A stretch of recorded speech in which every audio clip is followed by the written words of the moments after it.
जनाब बाबर अवान साहब, ये जो बयान आया है और छापा गया है, और बल्कि किसी ने एक आध अक्स भी छाप दिया है किसी अखबार ने शायद, कि जी ये साजिश और धमकी का लफ्ज़ उस साइफर में मौजूद नहीं था। तो ये इससे क्या, इस रेविलेशन से, if at all it is a revelation, इससे क्या फ़र्क पड़ेगा इस केस पर?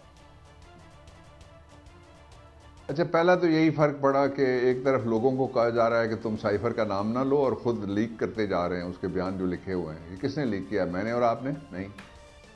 दूसरा जो फ़र्क पड़ा है वो ये है कि इससे कंफर्म हो गया है जो इमरान खान का मौक़िफ़ था पहले दिन से, और पाकिस्तान तहरीक-ए-इंसाफ की काबीना ने जिसको अप्रूव किया था, और इसको जो साइफर है डिसाइफर हुआ और इसको खोल के देखा भी गया, और कैबिनेट ने जो इसकी जो नोट्स है वो देखे सारे।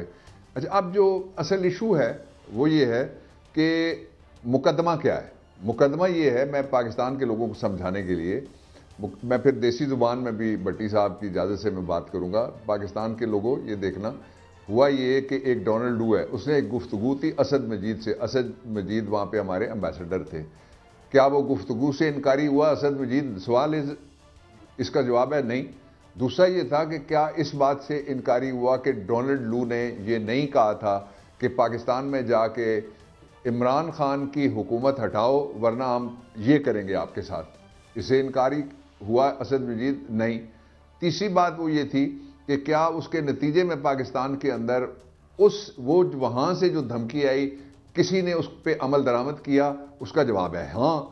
उसके नतीजे में क्या इमरान खान की हुकूमत लोटे खरीद करके और ज़मीरों की मंडियां लगा करके वो गिराई गई? उसका जवाब भी है हाँ।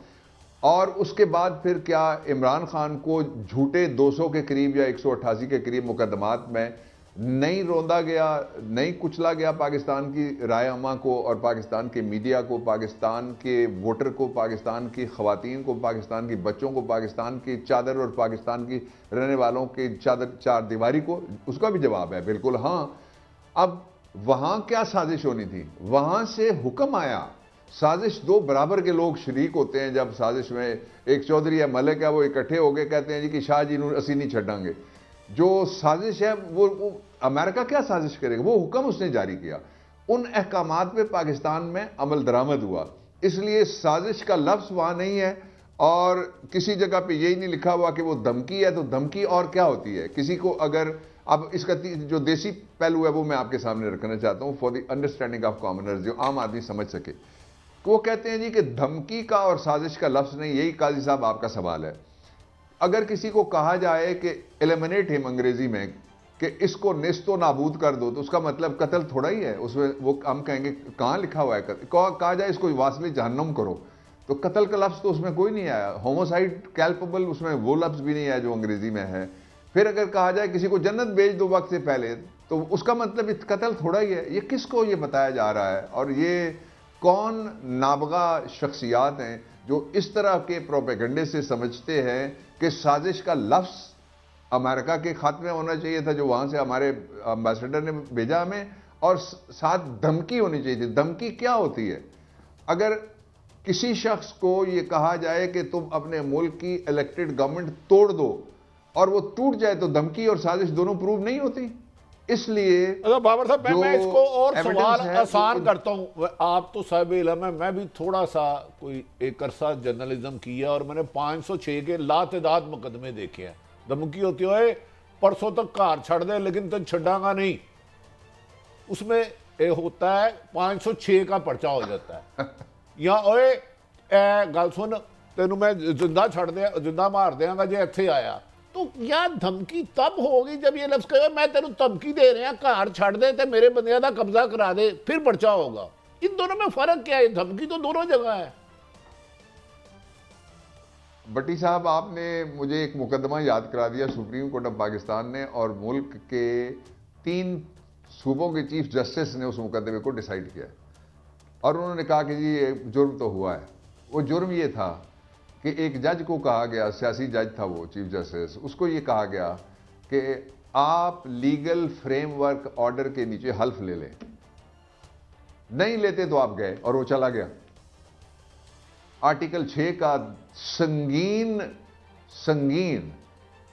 हाई ट्रीजन पनिशमेंट का केस, यानी संगीन गद्दारी का मुकदमा बन गया, मुकदमा चल गया, मुकदमा फैसला हो गया और मुकदमा अपहोल्ड हो गया सुप्रीम कोर्ट ऑफ पाकिस्तान से।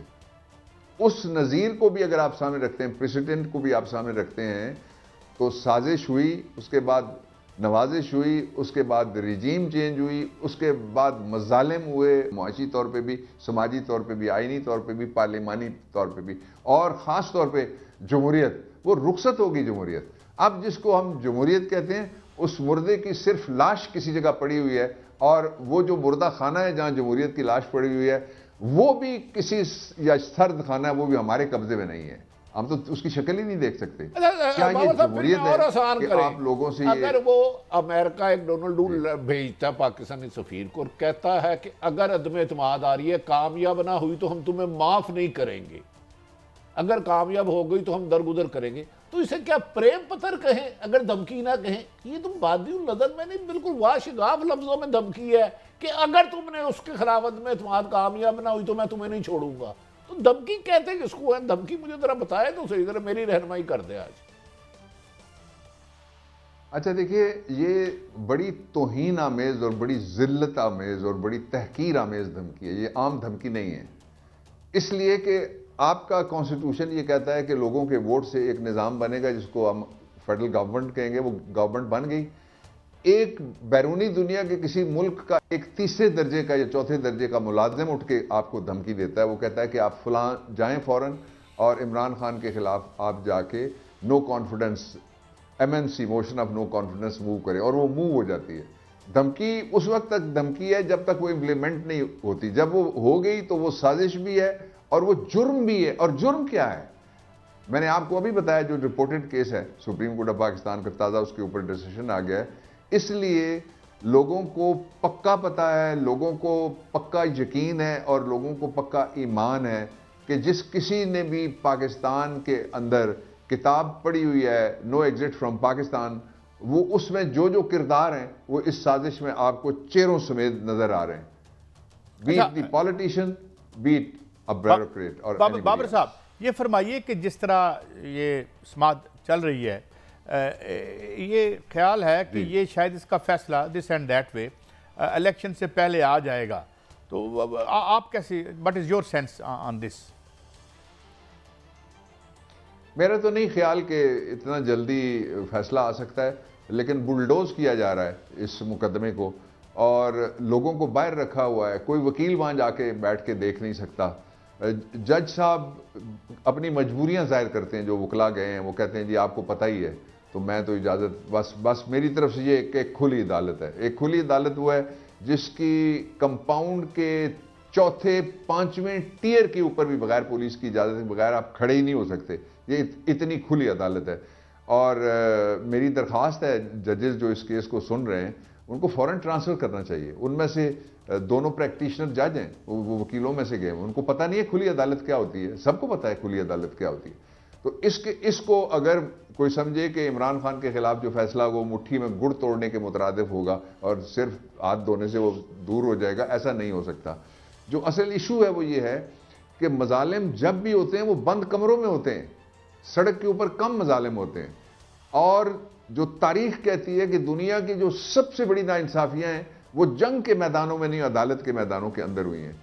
मैं आपको दो मिसालें देता हूं। ओजे सिम्पसन एक फुटबॉलर था, अपनी एक कंपेनियन को मारने का उसका मुकदमा चला, it was live on the television. उस वक्त ये सोशल मीडिया वगैरह नहीं था कुछ भी।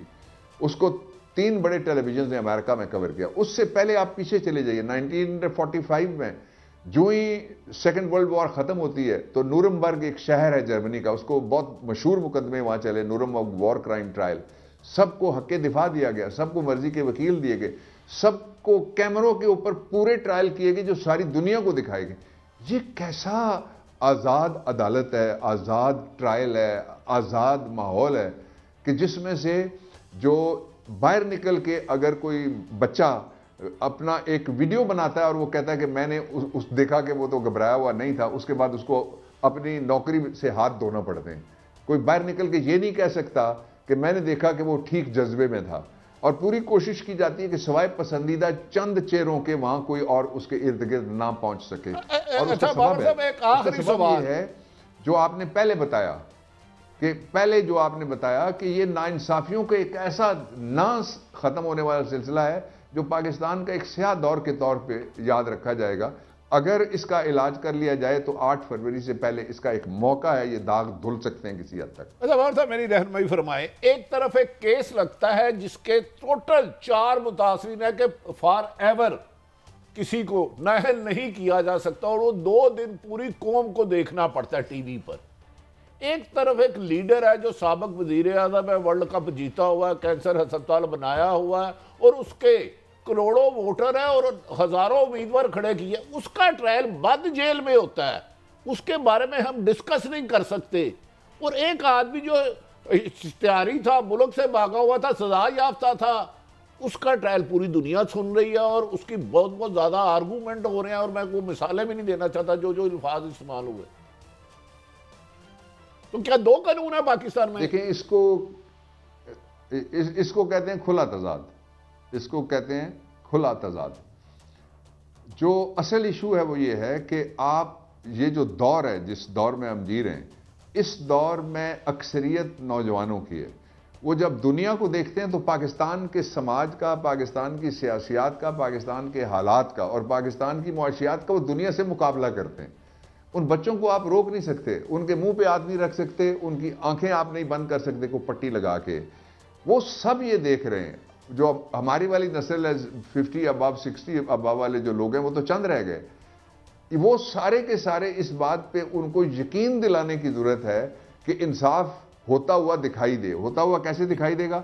जिस तरह सुप्रीम कोर्ट ऑफ पाकिस्तान की मैं तारीफ करना चाहता हूं, उन्होंने बड़ा जबरदस्त काम किया कि ओपन हो गया, लेकिन ये काम उससे पहले एक हाई कोर्ट ने किया था। अतर मिनुल्ला साहब जब चीफ जस्टिस थे इस्लामाबाद हाई कोर्ट के, तो उन्होंने भी कोर्ट ओपन करके ट्रायल लाइव करने की रिवायत पाकिस्तान में रखने वाले अतर मिनुल्ला साहब। और जो मौजूदा चीफ जस्टिस हैं और जो सुप्रीम कोर्ट है, उसने भी बड़ा अच्छा किया कि वो प्रेसिडेंट जो है उसको आगे बढ़ा दिया। इमरान खान के केस में कहा जा रहा है कि कुछ ऐसी नाजुक बातें हैं जो जाहिर नहीं की जा सकती और वो बाहर नहीं आ सकती। वो सारी नाजुक बातें काजी साहब ने अभी बताया कौम को कि वो उसका जो टेक्स्ट है, उसका अक्स वो लिखा हुआ जो कोर्ट के अंदर लिखा गया वो भी टीवी के ऊपर चल रहा है। तो ये ऑफिशियल सीक्रेट एक्ट भी बेचारा इधर देखने से कासिर है।